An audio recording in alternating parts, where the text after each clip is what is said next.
খুবই বিখ্যাত ও জনপ্রিয় একটি খাবার হচ্ছে মাসকলাই ডাল। এই মাসকলাই ডাল অনেক কিছু দিয়ে রান্না করে যায়। তা কি আপনারা জানেন? এই মাসকলাই ডালের রেসিপিগুলো অনেক মজা হয়। আর আমি এখানে এই মাসকলাই ডালের রেসিপি একটা বানাচ্ছি।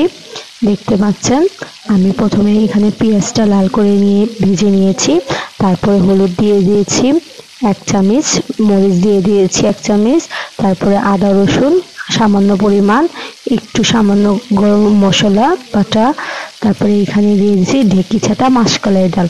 এটা আমরা ঢেঁকিতে ভেঙে নিয়েছি।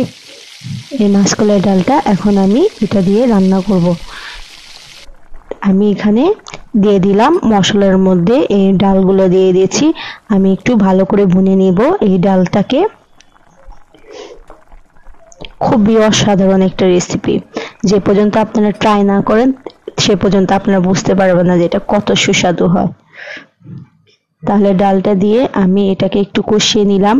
কষিয়ে অল্প একটু পানি দিয়ে দিয়েছি, পরিমাণ মতো পানি দিলে হবে। আর একদিকে আমি মাছটাও ভেজে রেখেছি।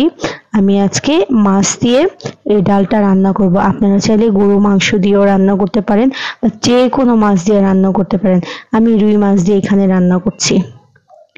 তাহলে ডালটা বলক চলে আসছে, আমি রুই মাছটা ভেজে রেখেছিলাম দিয়ে দিয়েছি। এখন মাছটাকে দিয়ে আমি ভালো করে নেড়েচেড়ে নিব।